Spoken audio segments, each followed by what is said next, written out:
प्यारे बच्चों, अवकाश के समय में ये ऑनलाइन स्टडी करने हेतु ये वीडियो बना रहे हैं। आप लोग घर रहें, सुरक्षित रहें और अध्ययन करते रहें। तो आइए आज हम हिंदी साहित्य का इतिहास पार्ट 1 में इसके विभाजन और नामकरण तथा प्रमुख प्रवृत्तियाँ एवं रचनाओं का अध्ययन करेंगे। सर्वप्रथम आप अपने नोटबुक में एक इसी प्रकार का चार्ट आप बनाएंगे। बनाने से आसानी से याद हो जाता है, इसलिए चार्ट बना लेंगे और अध्ययन करेंगे। सबसे पहले हम देखते हैं हिंदी साहित्य के इतिहास को 4 कालखंडों में विभाजित किया गया है। आदिकाल, भक्ति काल, रीतिकाल और आधुनिक काल। आदिकाल 1050 से 1375 संवत तक, भक्ति काल 1375 से 1700 संवत तक और रीति काल 1700 से 1900 संवत तक और आधुनिक काल 1900 से अब तक माना गया है। यह कालावधि विभाजन आचार्य रामचंद्र शुक्ल जी द्वारा दिया गया है, जो सर्वमान्य भी है। आदिकाल के अन्य नाम वीरगाथा काल, सिद्ध सामंत काल, चारण काल, आरंभिक काल और प्रारंभिक काल के अलावा बीज वपन काल भी है। यह नाम आदिकाल आचार्य हजारी प्रसाद द्विवेदी जी ने दिया था। वीरगाथा काल नाम आचार्य रामचंद्र शुक्ल जी ने दिया था और सिद्ध सामंत काल राहुल शंकर त्यायन जी ने और चारण काल राम कुमार वर्मा जी ने दिया है। भक्ति काल के अन्य नामों की बात करते हैं तो अन्य नाम है पूर्व मध्य काल और स्वर्ण काल। रीति काल का अन्य नाम उत्तर मध्य काल, श्रृंगार काल और कला काल है। आधुनिक काल के अन्य नाम गद्य काल, वर्तमान काल भी हैं। आदिकाल की भाषा की बात करते हैं तो वीर गीत है, प्रबंध काव्य और वीर गीत 2 प्रकार की रचनाएं इस काल में मिलती हैं, जिसमें डिंगल पिंगल भाषा है। और प्रवृत्तियों की बात करते हैं, प्रवृत्तियां युद्धों का सजीव वर्णन रहा है, इतिहास और कल्पना का मिश्रण, आश्रयदाता राजाओं की प्रशंसा, राष्ट्रीयता का अभाव रहा है।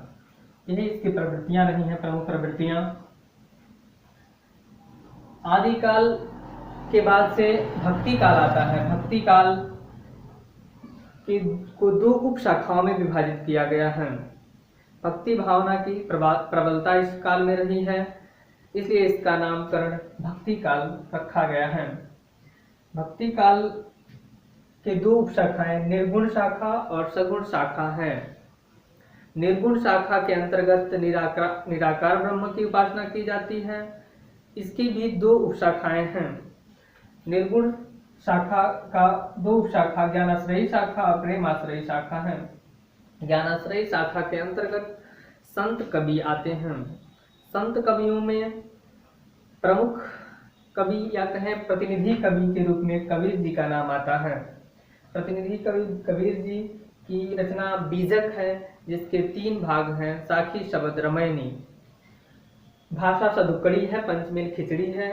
इनके अतिरिक्त नानक हैं, दादू दयाल हैं, मलुकदास हैं, धर्मदास, सुंदरदास और रैदास कवि भी इसी परंपरा के कवि रहे हैं। ज्ञानाश्रयी परंपरा के कवि रहे हैं, संत परंपरा के कवि रहे हैं। प्रेमाश्रयी शाखा के कवि की बात करें तो प्रेमाश्रयी शाखा के प्रतिनिधि कवि मलिक मोहम्मद जायसी जी हैं। मलिक मोहम्मद जायसी जी की रचना पद्मावत है, अखरावट है, आखिरी कलाम है। पद्मावत सर्वप्रसिद्ध रचना है जो अवधी भाषा में रचित है। यह प्रेमाश्रयी शाखा के जो कवि थे वे सूफी कवि कहलाए। सूफी कवियों में कुतुबन जी का नाम आता है, मंझन जी का नाम आता है, उस्मान है, शेख नबी है। कुतुबन जी की रचना मृगावती है, मंझन जी की रचना मधुमालती है और उस्मान जी की रचना चित्रावली है। सगुण शाखा की बात करते हैं, दूसरी उपशाखा भक्ति काल की दूसरी उपशाखा सगुण शाखा है। सगुण शाखा की बात करते हैं तो इसके भी 2 उपशाखाएं हैं। 2 उपशाखाओं में भी बटे हैं, कृष्ण भक्ति शाखा और राम भक्ति शाखा। कृष्ण भक्ति शाखा के प्रतिनिधि कवि सूरदास जी हैं। सूरदास जी की प्रमुख रचना सुरसागर, सुरसरावली और साहित्य लहरी है। मात्रा में ब्रज भाषा का ही प्रयोग किया गया है। सूरदास जी के अलावा कृष्ण भक्ति कवियों में करते हैं तो रसखान कवि का भी नाम आता है, मीराबाई का नाम आता है, जो कृष्ण भक्त कवियों में आते हैं। राम भक्त कवि की बात करते हैं तो राम भक्ति शाखा में राम भक्त कवि तुलसीदास जी हैं। उन्हें सर्वप्रसिद्ध रचना रामचरितमानस है। तुलसीदास जी की यह रचना रामचरितमानस वाल्मीकि कृत रामायण से लिया गया है और उसी को आधार मान के राम जी के आदर्श चरित्र का उद्घाटन किया गया है, जो विश्वव्यापी है। इसके अलावा तुलसीदास जी की रचनाओं में कवितावली, गीतावली, दोहावली, रामलीला महसू आदि हैं। अगर हम बात करते हैं ज्ञानाश्रयी शाखा की विशेषताओं की, तो इसमें गुरु की महत्ता, रहस्यमयी भावना, निराकार ब्रह्म की उपासना और आडंबर और जाति पाति का खंडन किया गया है। प्रेमाश्रयी शाखा में लोक प्रचलित प्रेम गाथाओं को फारसी की मसनवी शैली में चित्रण किया गया है। इतिहास और कल्पना का समन्वय है। प्रेम की पीर और विरह वेदना का चित्रण है। प्रेम को सर्वोपरि माना गया है। अवधी भाषा में रचना किया गया है प्रेमाश्रयी शाखा में। कृष्ण भक्ति शाखा की बात करते हैं, कृष्णाश्रयी शाखा की विशेषता की, तो कृष्ण की लीलाओं का गान किया गया है। सखा भाव की भक्ति, श्रृंगार एवं वात्सल्य रस की प्रधानता। इसके अलावा अगर हम बात करते हैं राम काव्य धारा की, तो राम भक्ति काव्य धारा की लोक मंगल की भावना, राम राज्य की रचना, अवधी एवं ब्रज भाषा का सुंदर प्रयोग, समन्वय का प्रयास किया गया है।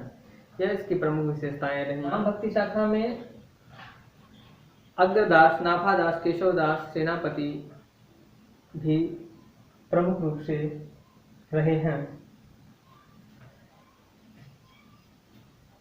नेक्स्ट पार्ट रीतिकाल और आधुनिक काल, हम अगले भाग में इसका विवरण पढ़ेंगे।